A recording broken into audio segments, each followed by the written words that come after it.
Tapos na akong kumain mga kabab. Pupunta na ako din Ito ay kasi papuntang mag-aalas flower 12. dome mga kabab. Pinuntahan ko talaga para sa susunod hindi na ako maliligaw. Gusto ko sana dyan mga kabab. Oh. Kaso mahal kasi yung ticket eh.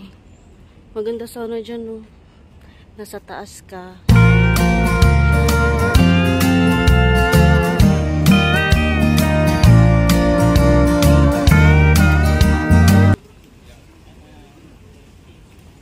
Malapit na tayo mga kabab. At ayan na nga, Nakikita ko na andito yung na tayo dome. sa bungad ng flower dome.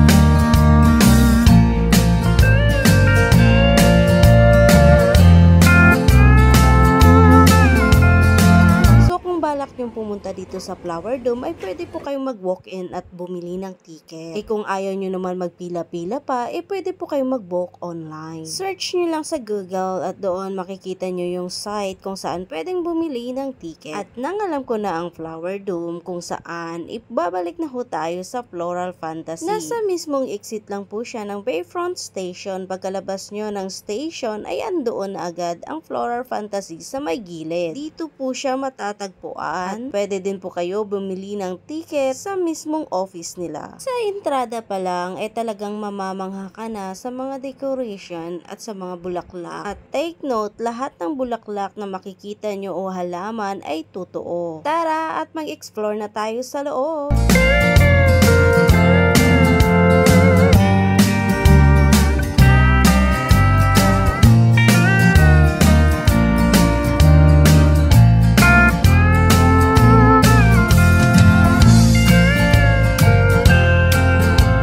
Nyo naman ang mga tao dito sa loob ay busy talaga sa pagkukuha ng mga picture. Ang gaganda nga ng mga bulaklak dito na tila ba akala mo ay plastic. Talagang kita mo ang kanilang sobrang pag-aalaga ng mga halaman at mga bulaklak.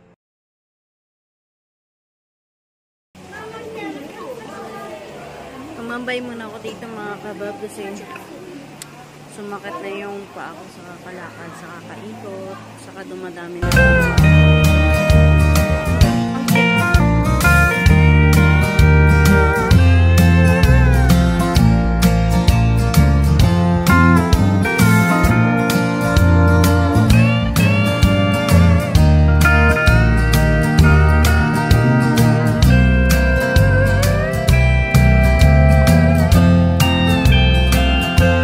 Titignan mo ito sa malayuan ay akala mo talaga totoo. Diba? Hindi siya halatang fake. Ang gaganda pa ng combination ng mga flowers.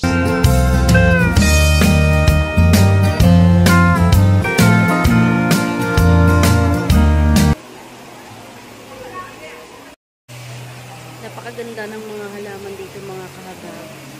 Sari-sari yung makikita nyo talaga. Kung sa unang tingin ay akala mo ay hindi totoo, pero tunay na halaman pala ito. Ang tawag dito ay Dusty Miller.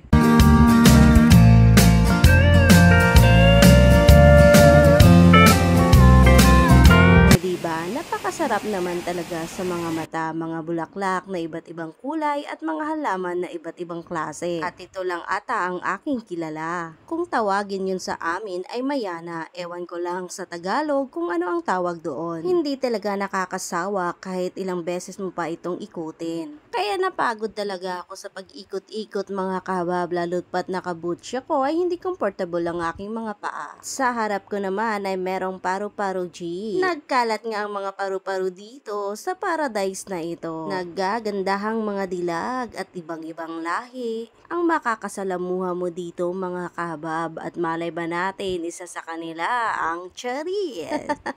Baka naman maging charis na tayo nito mga kahabab. Well, sobrang in-enjoy ko lang talaga ang aking day of that time. At talagang hindi nakakasawa pagmasdan ang mga naggagandahang bulaklak sa aking paligid. Ang daming mga diwata dito sa aking paligid mga kahabab. kahabab, kung ako lang sana ay naging upa, baka mabilis lang ako makahanap ng the one.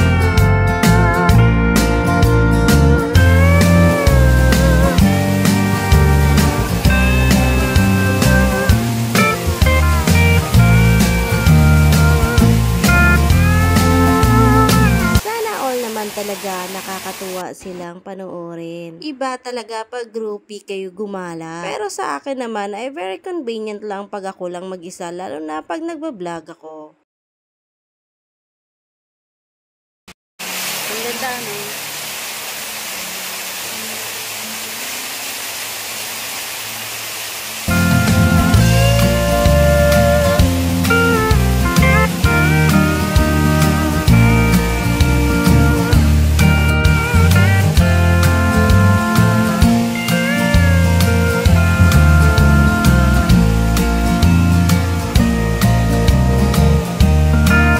Taga-video, no problem. Kasi dito sa Singapore, kahit saan mo ilagay ang iyong phone, basta andyan ka lang, hindi mawawala. Kung sa Pilipinas mo yan gawin, nako, malingat ka lang, wala na ang iyong gamit. Dito kasi mga kabab, mabilis ka lang mahuli kasi ang daming CCTV na nakapalibot. At saka, once na ikaw ay mahuli, napakalaki ng fine na iyong babayaran. At bukod pa dyan, makukulong ka pa dahil lang sa cellphone. Habang ako nga ay dumidiskarte para makakuha ng mga magagandang anggulo. At hindi ako tumigil sa pagkukuha ng mga video dahil isang beses lang naman ako gagala sa mga ganitong lugar.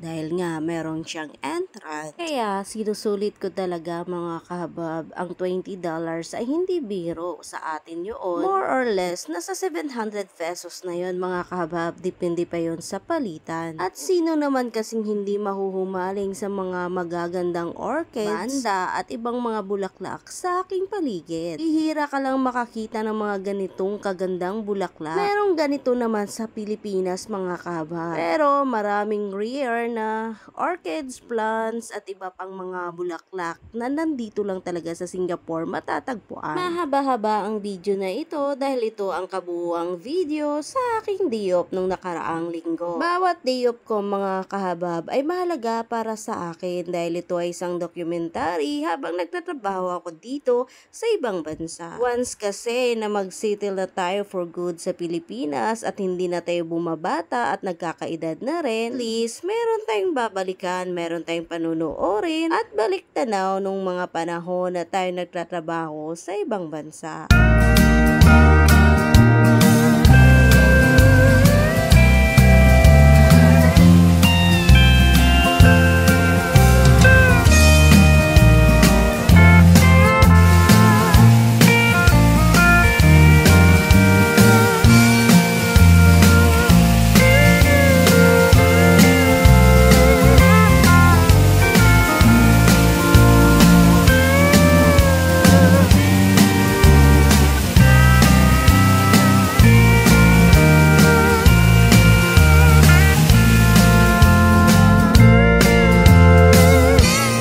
Matapos ang video ito ay gusto kong magpapasalamat sa mga taong walang sawang nagsusuporta sa bawat video ko. Alam ko naman kung sino yung mga legit Facebooker engagers at talagang nanonood sa ating mga video. Hindi ko naman hinihiling sa inyo na panoorin nyo hanggang katapusan dahil sa mahaba-haba nga ang video na ito. Pero kung isa ka sa mga nanonood talaga sa mga videos ni Mespork hanggang dulo, sobrang na-appreciate ko po iyon. So hanggang sa susunod mga kahabab, dahil hindi nga day off si Mespork sa araw na ito at ang aking labas ay next Sunday pa, naway nag-enjoy kayo sa inyong weekend at family day. God bless sa inyong lahat at patuloy tayong magpapasalamat sa may kapal sa mga taong andyan para sa atin at patuloy nagsusuporta at nagmamahal sa ating mga pamilya, kaibigan, supporters, kakilala at sa iba pa. At kahit sa mga marites na nag-i-stalk lang, pasalamatan din natin yan sila kasi dagdag din yan sa ating engagement chart. So once again, nagpapasalamat muli si Mespork at God bless sa inyong lahat. Good night. At ako naman ay re-rest back pagkatapos sa video ito. Babalikan ko lahat yung mga nag-engage sa ating comment section. Thank you for watching. Bye-bye!